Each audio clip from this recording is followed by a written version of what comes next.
बड़ी बहू अनामिका घर के दलान में बैठकर मक्खन निकालने के लिए छाछ मथ रही थी। तभी लालची सासू माँ शारदा अनामिका के पास आकर कहती है, अरे बहू अनामिका, मैंने जो करने को कहा उसमें क्या दिक्कत है? सासू माँ, आपने जो करने को कहा वो सही नहीं है, गलत है, इसीलिए मैंने कहा नहीं कर सकती। आपके कहे मुताबिक मैं मक्खन में मिलावटी नहीं कर सकती हूँ, वो पाप होगा, मुझे माफ कीजिएगा। मेरे मुंह पे ना कह रही हो, अभी मैं बेटे से कहती हूँ। उनसे मत कहिए माँ जी, माँ की बात नहीं सुनी हो ये कहकर वो पागलों की तरह मारपीट करते हैं। वो दर्द मैं नहीं बर्दाश्त कर सकती। तुम्हें पति के मार से इतना डर है तो मैं जो मक्खन में मिलावटी करने को कह रही हूँ वैसा करो, पैसे भी ज्यादा मिलेंगे। हमारी मिलावटी मक्खन खरीद के लोग हम पे भरोसा करना छोड़ देंगे, फिर हमारे पास मक्खन खरीदने कोई नहीं आएगा। वो हमें मिलावटी परिवार कहेंगे और मारपीट करेंगे, इसमें भी कोई आश्चर्य नहीं। देखो बहू, तुमने जो कहा ऐसा ना हुआ है ना होगा। जो मैं कह रही हूँ वैसा करोगी तो ज्यादा पैसे भी मिलेंगे, इसकी गारंटी मैं लेती हूँ। मिलावटी अगर करेंगे तो जब तक उन्हें पता नहीं चलता तभी तक पैसे देंगे, और जब पता चल जाएगा वो आके मारपीट करेंगे, हमें गालियाँ देंगे, फिर हम ये मुंह लेकर कहाँ जाके छुपाएंगे, आप ही बताइए। तुम्हें जो करने को कहा जा रहा है वही तुम करो। थोड़ा मक्खन में मिलावटी हो ही जाएगा तो लोगों को क्या पता चलेगा। अनामिका बिना कुछ कहे शारदा के पैरों को छूते हुए दुखी मन होकर कहने लगती है, माँ, मैं मिलावटी मक्खन बेच के अपना आत्मसम्मान को नहीं मारना चाहती, मुझे माफ कर दीजिए, मेरे साथ जबरदस्ती मत कीजिए, मैं आपके पैर पकड़ती हूँ। अनामिका के इस तरह से विनती करने पे भी शारदा को उस पर जरा से भी दया नहीं आती है। बार बार अनामिका के समझाने के बावजूद वो समझती ही नहीं और अपने पैरों से उसे मारने भी लगती है। मेरे बेटे के हाथ में ही आज तुम ठीक होगी, देख लो तुम्हारी सासू माँ कैसी चीज है। ऐसा कह के वो गुस्से से वहाँ से चली जाती है। अनामिका उठ के अपना आंसू पोंछती है, फिर मक्खन निकालने लगती है, उसे एक बर्तन में रखती है और सर पे लेके वो उसे बेचने निकल जाती है। आइए मालकिन आइए, शुद्ध मक्खन ले जाइए, मुंह में डालते ही घुल जाएगा, गर्मा गर्म चावल में डालते ही पिघल जाएगा, ऐसा स्वाद कहीं नहीं मिलेगा, पेट भी खा के खुश होगा। आइए बाबू आइए, शुद्ध देसी मक्खन ले जाइए। इस तरह से वो जोर जोर आवाज लगाते हुए बेचते हुए आगे बढ़ती है। उसकी आवाज सुन के कुछ महिलाएं उसके पास आती है, वो पैसे देती है और अनामिका से मक्खन ले जाती है।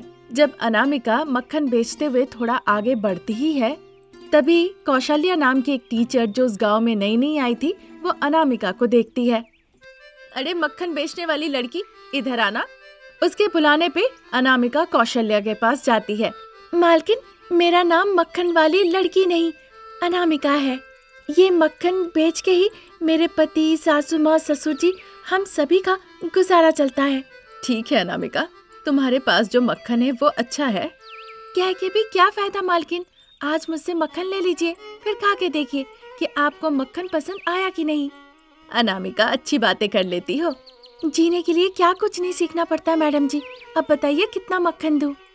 आज तुम मुझे 100 रुपए का मक्खन दे दो अनामिका, अच्छा लगे तो कल मैं फिर से ले लूंगी। ये सुनकर अनामिका बहुत खुश होती है।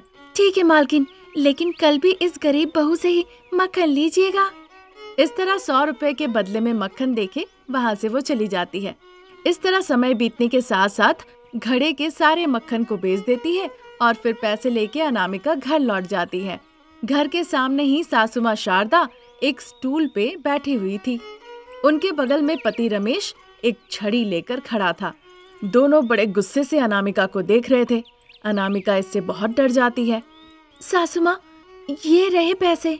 ऐसा कहकर उस दिन के बेचे मक्खन के सारे पैसे वो सासू माँ को देती है। पैसे लेके सासू माँ गुस्से से कहती है, इतने मक्खन के बस यही पैसे, बाकी मक्खन गया कहाँ? तुम उसे बेची हो या फिर पेड़ के नीचे बैठकर खुद ही खा गई हो? मैं कैसे खा सकती हूँ माँ जी? मेरे कहे मुताबिक अगर मिलावटी मक्खन बेचती तो और ज्यादा पैसे मिलते, पर मेरी बात तो तुम सुनी नहीं। कितने कम पैसे मिले हैं। लग रहा है माँ की बात सुनने से तुम इनकार कर रही हो, तुम्हारी इतनी हिम्मत।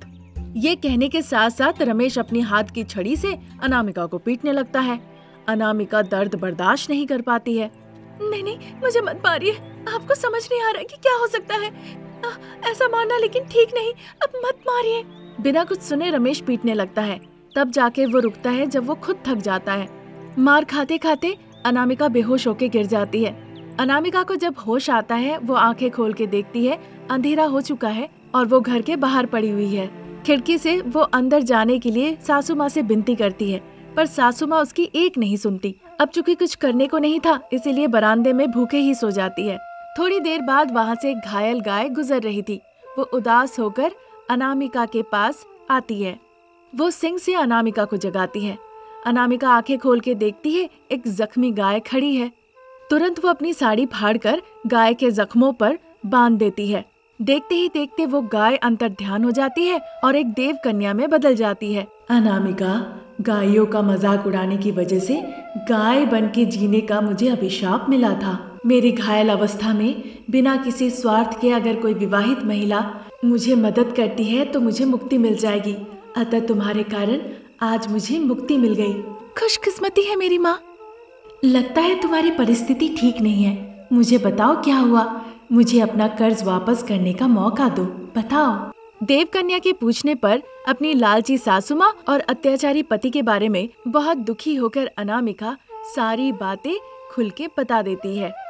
दुखी मत हो अनामिका, आज से तुम कोई साधारण मक्खन नहीं बल्कि सोने का मक्खन बेचोगी और उसी के साथ अपनी लालची सासू माँ और अत्याचारी पति को सही सबक भी सिखाओगी।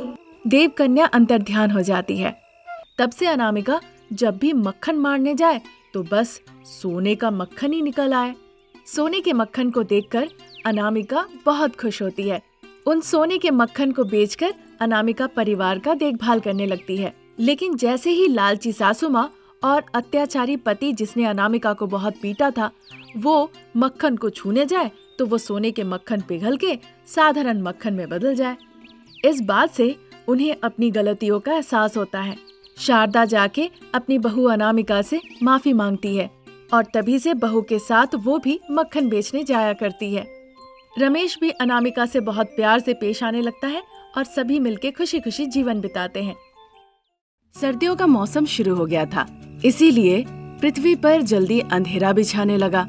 भले ही इस अंधेरे की वजह से पूरी दुनिया में खुशी थी, पर सास बहू शारदा अनामिका चुपचाप खेतों में बीज बोने का काम कर रही थी। बस वही दुखी नहीं थी, उनके पति प्रसाद और रमेश भी बहुत दुखी थे।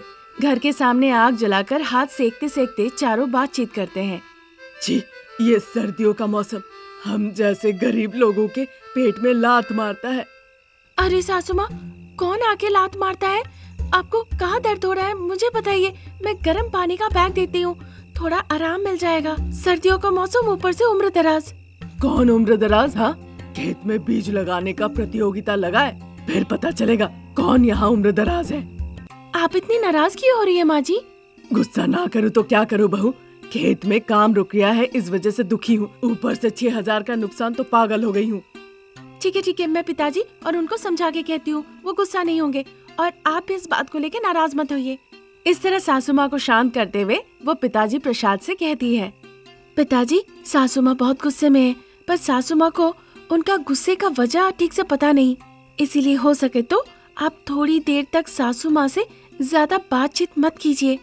अगर बात कर भी लिए तो हो सकता है वो पागल कुत्ते की तरह आपको काट ले। ठीक कहा ना माँ जी?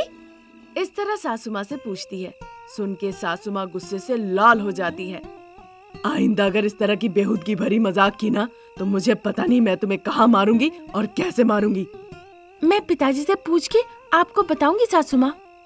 तुम्हें क्या लगता है बहू, मैं तुम्हारे पिताजी को पकड़ के ऐसे ही मारपीट करती हूँ?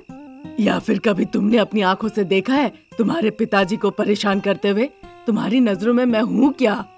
बंदर जैसा तो नहीं माँ जी, और चिंपांजी जैसा भी नहीं। आप मुझे सासू माँ शारदा जैसी ही लगती हैं। तुम लोग कोई मेरा दर्द नहीं समझ पाओगे। ये अंधेरा 1 घंटे बाद भी तो आ सकता था, फिर हमें कल 6,000 ज्यादा मिलते। ये अंधेरा जल्दी आने की वजह से 6,000 का नुकसान हो रहा है। फिर हम एक काम कर सकते हैं माँ जी। कैसा काम? हम अपने हाथ से सूरज को पलट देंगे, फिर अंधेरा भी खत्म हो जाएगा, फिर सुबह हो जाएगी, तब जाके हम जल्दी जल्दी सारा बीज बोलेंगे और फिर अपना हाथ हटा लेंगे। तुमने जैसा कहा, अगर ये हो पाता तो बड़ा ही अच्छा होता बहू। फिर जब चाहे हमें सूरज मिलता और सुबह हो जाती, और जब मन करता तो हम घुमा के चांद ले आते और इस तरह खुशी खुशी सारा काम भी कर लेते। ऐसा क्यों सासू माँ? अगर आप मुझसे पूछेंगी ना, मैं तो कहूँगी मुझे सूरज ही चाहिए, सुबह ही चाहिए। दिन रात होगा ही नहीं और रोशनी में हम सारा काम कर लेंगे। अरे वाह बहू, मैं यही कहने वाली थी। अगर ऐसा मौका होता तो फसल लगाते, फसल बड़े होते और उन फसल को बेच के हम जल्दी पैसे भी कमा लेते। सास बहू जब इस तरह की बातें कर रही थी तो बाप बेटे को कुछ जम नहीं रहा था। वो चुपचाप वहाँ से उठ के घर के अंदर चले जाते हैं और बिस्तर पे सो जाते हैं। सास बहू भी काफी देर तक बातचीत की कि रात ना होकर सूरज होता तो अच्छा होता, और फिर वो भी थोड़ी देर बाद अंदर जाके बिस्तर पे सो जाती है। अब शारदा के मन में यही था कि रात ना होके अगर सूरज निकले तो बढ़िया रहेगा। अब ऐसा हुआ, रात हो ही नहीं रही थी। हर वक्त सूरज की रोशनी जगमगा रही थी। सास बहू इस बारे में चर्चा करती है, फिर जल्दी जल्दी खेत में जाके बीज बोने लगती है। थोड़ी देर बाद वहाँ का काम खत्म करके वो दूसरे आदमी के पास जाती है। वहाँ पे भी उनसे बातचीत करके वहाँ पे भी वो बीज बोने का काम करने लगती है। इसी तरह दिन निकल रहे थे। 2 दिनों के बाद अब चूंकि वो लगातार काम कर रही थी, उनके हाथ पैरों में बहुत ज्यादा दर्द होने लगते हैं। बिस्तर पे वो लेट जाती है सोने के लिए, पर क्या फायदा, सूरज की तपती गर्मी थी, पूरा शरीर का तापमान बढ़ गया था, पूरा घर आग में जल रहा था। वो सो नहीं पाई। गर्मी की वजह से चारों तरफ सुखाड़ पड़ गया, कहीं पानी नहीं। सास बहू 1 गिलास पानी लेती है और उस 1 गिलास पानी के लिए वो दोनों लड़ने लगती है। यह 1 गिलास पानी मेरा है, छूना भी नहीं तो देखो क्या करूँगी। एक तो बुजुर्ग है, ऊपर से नाटी है, एक धक्का दूंगी ना आप वैसे गिर जाएंगी, तो आपको पानी पीने की भी क्या जरूरत है। इस तरह सास बहू एक दूसरे का बाल पकड़ के लड़ाई कर रही है, वो सपने में देखती है। इसी चक्कर में सासू माँ शारदा सपने में ही बिस्तर पे लेटे लेटे बहू अनामिका को जोर से 1 लात मारती है। अनामिका नीचे धड़ाम से गिरती है और चिल्ला के कहती है, हाय भगवान, माँ जी। इस तरह वो जोर से चिल्लाती है। सभी नींद से हड़बड़ा के उठ जाते हैं। शारदा को समझ नहीं आ रहा था कि आखिर में बहू को नीचे किसने गिराया। हाय भगवान, ये सपना था, ना वो सपना चाहिए और ना ही वो ऐसी जिंदगी। ये सोचकर वो नीचे उतर के बहू को जमीन से ऊपर उठाती है। बहू, हमें रात के वक्त सूरज नहीं चाहिए। अच्छा की रात है, पर हमने तो सिर्फ दिन ही चाहा था। पर अगर सारा दिन सूरज की रोशनी होगी, हाय भगवान, हम सहन नहीं कर पाएंगे। सच में माँ जी, हमने रात में सूरज चाहा था और उस समय 2-3 दिनों तक हम लगातार काम किए ताकि ज्यादा पैसा कमाएं। फिर हमारे हाथ पैर टूटने लगे, हम चाहकर भी सो नहीं पा रहे थे ठीक से, है ना? और फिर हमारा हाथ पैर सब काम करने बंद कर दिए। इतना ही नहीं बहू, हमेशा सूरज होने की वजह से हम ठीक से सो भी नहीं पा रहे थे। घर के अंदर घर के बाहर शरीर गर्मी से जल रहा था। अब चूंकि सारा दिन सूरज की गर्मी हो रही थी, इसीलिए हम सहन नहीं कर पा रहे थे। हमारी परिस्थिति वैसी थी, पर क्लाइमेट चेंज होने की वजह से पेड़ सूख गए, बारिश रुक गई, कहीं पे भी एक बूंद पानी नहीं। तालाब, कुएं, सारे पानी वाले इलाके सूखने लगे। हम पानी के लिए भी तरस गए। इसी वजह से तो हम लड़ रहे थे। मुझे गुस्सा आया तो मैंने कस के लात मारा और तुम गिर गई। मुझे माफ कर देना बहू। आपने जानबूझ के तो नहीं किया ना, पर हमें इससे क्या समझ आया? जीने के लिए 5 तत्व की जरूरत है, हवा, पानी, आग, पृथ्वी, आकाश।